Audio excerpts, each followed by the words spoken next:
ਭਾਜੀ ਮੈਂ ਅਪਡੇਟ ਦੇਣੀ ਆ। ਮੈਂ ਨਾ ਕੱਲ ਉੱਥੇ ਫੀਨਿਕਸ ਲੋਡ ਲਾਇਆ ਸੀ ਤਾਂ ਫਿਰ ਜੁੰਮੇ ਨੂੰ ਜਾਂਦਾ ਸੀ। ਠੀਕ ਹੈ ਜੀ।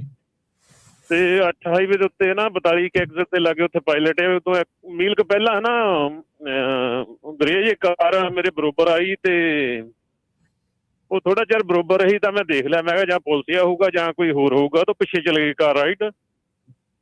ਉਹ 2 ਮਿੰਟ ਪਿੱਛੇ ਜਾ ਕੇ ਤਾਂ ਫਿਰ ਉਹ ਮੇਰੇ ਬਰੋਬਰ ਆਣ ਕੇ ਉਹਨੇ ਸ਼ੀਸ਼ਾ ਥੱਲੇ ਕਰਕੇ ਤਾਂ ਮੈਨੂੰ ਆਈਸ ਵਾਲਿਆਂ ਦਾ ਬੈਜ ਦਿਖਾ ਲਿਆ ਤਾਂ ਕਹਿੰਦਾ ਐਗਜ਼ਿਟ ਲੈ ਲਾ। ਤੇ ਤਕਰੀਬਨ ਅੱਧੀ ਕੁ ਮੀਲ ਤੇ ਜਾ ਕੇ ਮੈਂ 42 ਦਾ ਐਗਜ਼ਿਟ ਲੈ ਲਿਆ। ਤੇ ਐਗਜ਼ਿਟ ਲੈ ਕੇ ਤਾਂ ਉਹ 3 ਜਣੇ ਆਏ ਕਾਰ ਚੋਂ ਨਿਕਲ ਕੇ ਤਾਂ ਮੈਨੂੰ ਆਣ ਕੇ ਪੁੱਛਦਾ ਕਹਿੰਦਾ ਤੇਰਾ ਸਟੇਟਸ ਕੀ ਆ। ਮੈਂ ਕਿਹਾ ਮੈਂ US ਸਿਟੀਜ਼ਨ ਆ। ਕਹਿੰਦਾ ਤੇਰੇ ਕੋਲ ਪ੍ਰੂਫ ਹੈਗਾ। ਮੈਂ ਕਿਹਾ ਹਾਂਜੀ ਹੈਗਾ ਜੀ, ਮੇਰੇ ਕੋਲ ਹੈਗਾ। ਕੀ ਦਿਖਾਇਆ ਤੁਸੀਂ? ਮੇਰਾ ਜਿਹੜਾ US ਵਾਲਾ ਪਾਸਪੋਰਟ ਵਾਲਾ ਕਾਰਡ ਨਹੀਂ ਹੁੰਦਾ, ਠੀਕ ਹੈ, ਉਹ ਰੱਖਿਆ ਸੀਗਾ ਕੋਲ। ਹਾਂ ਉਹ ਪਾਸਪੋਰਟ ਵਾਲਾ ਕਾਰਡ ਜਿਹੜਾ ਉਹ ਦਿਖਾ ਲਿਆ ਤੇ ਉਹਨੇ ਦੇਖਿਆ ਤੇ ਦੂਸਰੇ ਦੇ ਹੱਥ 'ਚ ਆਈਪੈਡ ਸੀਗਾ ਹਨਾ। ਤੇ ਪਾਸਪੋਰਟ ਵਾਲਾ ਦੇਖ ਕੇ ਤਾਂ ਮੈਂ ਹੁਣ ਲਾਇਸੈਂਸ ਵੀ ਫੜਾਇਆ। ਕਹਿੰਦਾ ਮੈਨੂੰ ਲਾਇਸੈਂਸ ਦੀ ਨਹੀਂ ਲੋੜ, ਮੈਨੂੰ ਉਹਦੀ ਤੇਰੇ ਸਟੇਟਸ ਦੀ ਲੋੜ ਹੈ। ਉਹ ਦੇਖਿਆ ਉਹ ਕਹਿੰਦਾ ਠੀਕ ਹੈ ਸਾਰਾ ਕੁਛ ਨਾ। ਮੈਨੂੰ ਕਹਿੰਦਾ ਤੁਰਨ ਲੱਗਾ ਕਹਿੰਦਾ ਵੀ ਤੂੰ ਐਂਟਰ ਕਿੱਦਾਂ ਹੋਇਆ ਸੀ ਇੱਥੇ। ਅੱਛਾ। ਤੇ ਮੈਂ ਕਿਹਾ ਮੈਂ ਲੀਗਲ ਹੋਇਆ ਸੀਗਾ। ਤਾਂ ਉਹਨੇ ਫਿਰ ਤੋਂ ਦੁਬਾਰਾ ਫਿਰ ਉਹ ਕਾਰਡ ਫੜ ਲਿਆ। ਕਾਰਡ ਫੜ ਕੇ ਤਾਂ ਆਈਪੈਡ ਦੇ ਵਿੱਚ ਉਹ ਨੰਬਰ ਪਾਇਆ ਤਾਂ ਮੈਨੂੰ ਕਹਿੰਦਾ ਐਵਰੀਥਿੰਗ ਗੁੱਡ ਤੇ ਤੂੰ ਜਾ ਸਕਦਾ। ਸਕੈਨ ਕੀਤਾ ਉਹਨੇ ਨਾਲ ਦੇ ਨਾਲ ਹੀ, ਟੈਸਟ ਕਰ ਲਿਆ। ਹਾਂਜੀ।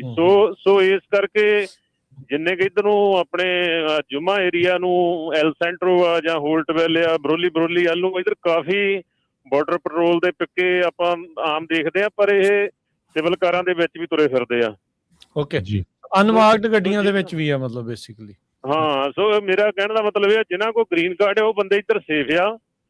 ਜਿਹਦੇ ਕੋਲ ਨਹੀਂ ਗ੍ਰੀਨ ਕਾਰਡ, ਜਿੱਦਾਂ ਹੁਣ ਤੁਸੀਂ ਚੈੱਕ ਪੁਆਇੰਟ ਤੇ 86 ਹਾਈਵੇ ਤੇ ਵੀ ਆਉਣੇ ਆ। ਸਵੇਰੇ ਵੀ ਮੈਂ ਉਹ ਕਹਿੰਦੀ ਤੇਰੀ ਇੱਥੇ ਜਦੋਂ ਚੱਕ ਕੇ ਐਲ ਸੈਂਟਰ ਤੋਂ ਲੈ ਕੇ ਵੀ ਆਇਆ ਤੇ ਉਹ ਕਹਿੰਦੀ ਵੀ ਤੂੰ ਇੱਥੇ ਐਂਟਰ ਕਿੱਦਾਂ ਹੋਇਆ, ਲੀਗਲ ਹੋਇਆ ਕਿ ਇਲੀਗਲ ਹੋਇਆ। ਲੇਡੀ ਸੀਗੀ। ਸੋ ਇਹ ਕੁਐਸਚਨ ਮਤਲਬ ਹਰ ਵਾਰੀ ਪੁੱਛਿਆ ਜਾ ਰਿਹਾ ਹੈ। ਪੁੱਛਦੇ ਉਹ 4 ਕੁਐਸਚਨ ਪੁੱਛਦੇ ਆ ਵੀ ਤੇਰੇ ਟ੍ਰੇਲੇ 'ਚ ਕੀ ਆ ਤੇ ਤੂੰ ਕਿੱਥੋਂ ਆਇਆ ਤੇ ਤੇਰਾ ਲੀਗਲ ਸਟੇਟਸ ਕੀ ਆ ਤੇ ਤੇਰੇ ਟਰੱਕ 'ਚ ਤੇਰੇ ਨਾਲ ਕੋਈ ਬੰਦਾ ਹੈਗਾ ਜਾਂ ਨਹੀਂ ਹੈਗਾ। 4-5 ਕੁਐਸਚਨ ਨਾਰਮਲੀ ਪੁੱਛਦੇ ਸਾਰਿਆਂ ਨੂੰ। ਅੱਛਾ, ਤੁਸੀਂ ਹੁਣ ਉਹ ਬਾਰਡਰ ਵਾਲੇ ਇਲਾਕੇ ਦੇ ਲਾਗੇ ਹੁਣ ਤੁਸੀਂ ਕੰਮ ਕਰਦੇ ਆ, ਓਵਰਆਲ ਕੀ ਫਰਕ ਤੁਸੀਂ ਦੇਖ ਰਹੇ ਆ ਜਦੋਂ ਤੋਂ ਹੁਣ ਸਖਤੀ ਵਧੀ ਆ?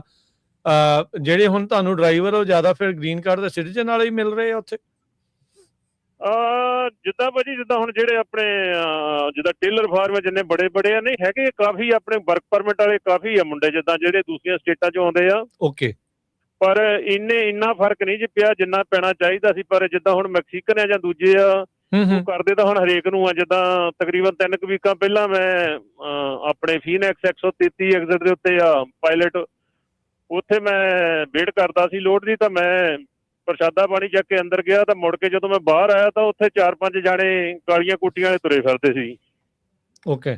ਤੇ ਮੈਂ ਸੋਚਿਆ ਕਿ ਨਾਰਮਲ ਬੰਦੇ ਆ। ਤਾਂ ਜਦੋਂ ਲੱਗ ਆਏ ਤਾਂ ਮੈਨੂੰ ਕਹਿੰਦਾ ਆਖੇ ਬਈ ਤੇਰੇ ਕੋਲ ਗ੍ਰੀਨ ਕਾਰਡ ਆ ਕੀ ਆ ਵੀ ਮੈਂ ਆਈਸ ਵਾਲਾ। ਤੇ ਮੈਂ ਕਿਹਾ ਵੀ ਮੇਰੇ ਕੋਲ ਮੈਂ US ਸਿਟੀਜ਼ਨ ਆ। ਤਾਂ ਕਹਿੰਦਾ ਦਿਖਾ, ਮੈਨੂੰ ਕਾਰਡ ਦਿਖਾ ਲਿਆ, ਚੱਲ ਗਿਆ। ਉਹ ਫਿਰ ਜਾ ਕੇ ਮੇਰੇ ਨਾਲ ਜਿਹੜਾ ਮਸੀਕਾ ਸੀਗਾ ਤੇ ਉਹਦਾ ਟਰੱਕ ਨੌਕ ਕੀਤਾ। ਉਹਦੀ ਕਾਫੀ ਉਹ ਇਨਵੈਸਟੀਗੇਸ਼ਨ ਕਰਦੇ ਰਹੇ ਤਾਂ ਪਤਾ ਨਹੀਂ ਉਹਦਾ ਕੀ ਬਣਿਆ ਹੋਣਾ ਕੀ ਨਹੀਂ ਬਣਿਆ ਹੋਣਾ। ਤਾਂ ਜਿੱਥੇ ਆਪਾਂ ਤੇਲ ਪਵਾਉਣੇ ਉੱਥੇ ਵੀ ਤੁਰੇ ਫਿਰਦੇ ਸੀ। ਸੋ ਕਾਫੀ ਜ਼ਿਆਦਾ ਜਿੱਦਾਂ ਉਸ ਏਰੀਆ ਦੇ ਵਿੱਚ ਹੁਣ ਇਹ ਉਹ ਕਰ ਜਿੱਦਾਂ ਆਪਣੀਆਂ ਟਰੱਕ ਸਟਾਪਾਂ ਤੇ ਵੀ ਹੈਗੇ ਆ। ਹਾਂਜੀ ਸਾਰੇ ਟਰੱਕ ਸਟਾਪਾਂ ਤੇ। ਹਾਂਜੀ ਜੀ ਚਲੋ। ਸੋ ਉਹ ਜਾਂਦੇ ਜਿੱਥੇ ਉਹਨਾਂ ਦਾ ਸੂਤ ਲੱਗਦਾ ਵੇਅਰ ਹਾਊਸਾਂ 'ਚ ਵੀ ਜਾਂਦੇ ਹੈਗੇ ਆ। ਪਰ ਜਿੱਥੇ ਕੋਈ ਉੜ ਕੇ ਆ ਜਾਂਦਾ ਠੀਕ ਹੈ, ਜਿੱਥੇ ਨਹੀਂ ਆਉਂਦਾ। ਪਰ ਕਾਫੀ ਅੱਗੇ ਪੁੱਛਗਿੱਛ ਵਧੀ ਹੋਈ ਹੈ ਮਤਲਬ ਜੀ। ਪੁੱਛਗਿੱਛ ਵਧੀ ਆ। ਤੇ ਉਦਾਂ ਮੁੰਡੇ ਵੀ ਆਪਣੇ ਜਿਹੜੇ ਸਿਆਣੇ ਆ ਜਿੱਦਾਂ ਕਹਿੰਦੇ ਟਾਈਮ ਵਿਚਾਰੇ। ਸੋ ਬੰਦਾ ਜਿਨ੍ਹਾਂ ਨੇ ਟਾਈਮ ਵਿਚਾਰ ਲੈਣਾ ਉਹ ਕਹਿੰਦੇ ਵੀ ਚਲੋ ਜੇ ਹੁਣ ਥੋੜੀ ਜਿਹੀ ਸਖਤਾਈ ਇੱਥੇ ਇਸ ਏਰੀਏ 'ਚ ਨਾ ਆਈਏ। ਪਰ ਹੁਣ ਇਹ ਆ ਵੀ ਜਿਹਦੇ ਕੋਲ ਵਰਕ ਪਰਮਿਟ ਆ ਜਿਹੜਾ ਉਹਨਾਂ ਦੇ ਹੱਥ ਚੜ ਗਿਆ ਉਹ ਨਹੀਂ ਉਹ ਹੁਣ ਛੱਡਦੇ। ਠੀਕ ਹੈ। ਗ੍ਰੀਨ ਕਾਰਡ ਤੇ ਸਿਟੀਜ਼ਨ ਵਾਲੇ ਆ ਉਹ ਜਿੱਦਾਂ ਮਰਜ਼ੀ ਤੁਸੀਂ ਕੰਮ ਕਰੋ, ਤੁਹਾਡੇ ਕੋਲ ਚਾਂਸ ਹੈ ਕੰਮ ਕਰਨ ਦਾ। ਪਰ ਜਿਨ੍ਹਾਂ ਕੋਲ ਵਰਕ ਪਰਮਿਟ ਆ ਜੇ ਹੁਣ ਤੁਸੀਂ ਇੰਨਾ ਪੈਸਾ ਲਾ ਕੇ ਆ ਕੋਈ ਕੰਮ ਹੋਰ ਟੋਲ ਲਓ ਥੋੜਾ, ਜਦੋਂ ਠੰਡਾ ਹੋ ਗਿਆ ਕੰਮ ਫਿਰ ਆ ਜਿਓ। ਮੈਂ ਤਾਂ ਜੋ ਮੇਰੇ ਨਾਲ ਜਿੱਦਾਂ ਕੱਲ ਹੋਇਆ ਤਾਂ ਪਿਛਲੀ 3 ਵੀਕਾਂ ਪਹਿਲਾਂ ਹੋਇਆ ਮੈਂ ਤੁਹਾਡੇ ਨਾਲ ਸ਼ੇਅਰ ਕੀਤਾ। ਥੈਂਕ ਯੂ ਜੀ। ਹਾਂਜੀ ਠੀਕ ਹੈ, ਧੰਨਵਾਦ ਜੀ ਬਹੁਤ ਬਹੁਤ। ਇੱਕ ਤਾਂ ਇਹ ਆ ਵੀ ਦੇਖੋ ਕਈ ਵਾਰੀ ਜਿਹੜੇ ਕਹਿੰਦੇ ਰਹਿੰਦੇ ਸੀ ਨਾ ਵੀ ਦੇਖੋ ਇਹ ਡਰਾਈ ਜਾਂਦੇ ਬੈਠੇ ਉੱਥੇ, ਹੁਣ ਤੁਹਾਡੇ ਸਾਹਮਣੇ ਆ ਕਾਲਰ ਆ। ਇੱਕ ਗੱਲ ਜ਼ਰੂਰ ਧਿਆਨ ਰੱਖਿਓ ਵੀ ਜਦੋਂ ਤੁਸੀਂ ਜਵਾਬ ਦੇਣਾ ਨਾ ਫੈਡਰਲ ਇੰਪਲਾਈ ਨੂੰ, ਝੂਠ ਨਾ ਬੋਲਿਓ ਵੀ ਮੈਂ ਜੀ ਮੇਰੇ ਕੋਲ ਮੈਂ ਸਿਟੀਜ਼ਨ ਅਜੇ ਹੈ ਨਹੀਂ ਜਾਂ ਤੁਸੀਂ ਮੇਰੇ ਕੋਲ ਉਹ ਤਾਂ ਫੈਲਨੀ ਆ। ਤੇ ਜਾਂ ਤੁਸੀਂ ਸਿਟੀਜ਼ਨ ਆ ਜਿੱਦਾਂ ਭਾਈ ਸਾਹਿਬ ਨੇ ਕਿਹਾ ਵੀ ਮੈਂ ਲੀਗਲੀ ਆਇਆ ਸੀ, ਆਏ ਹੋਣ ਬਾਰਡਰ ਕ੍ਰਾਸ ਕਰਕੇ ਤੇ ਬਿਲਕੁਲ ਸੱਚ ਬੋਲਣਾ ਉਹਨਾਂ ਦੇ ਕੋਲ, ਨਹੀਂ ਤਾਂ ਉਹ ਫਿਰ ਫੈਲਨੀ ਆ, ਫਿਰ ਉਹ ਵੱਡੀ। ਹਾਂਜੀ ਫਿਰ ਫਿਰ ਤੁਸੀਂ ਆਪ ਹੀ ਫਸਣਾ ਹੈ, ਆਪਣੇ ਪੈਰ ਤੇ ਕੁਹਾੜੀ ਮਾਰਨ ਵਾਲੀ ਜਿਹੜੀ ਗੱਲ ਹੋਣੀ ਆ। ਉਹਨਾਂ ਕੋਲ ਤਾਂ ਇਨਫੋਰਮੇਸ਼ਨ ਤੁਹਾਡੀ ਸਾਰੀ ਹੈਗੀ ਆ।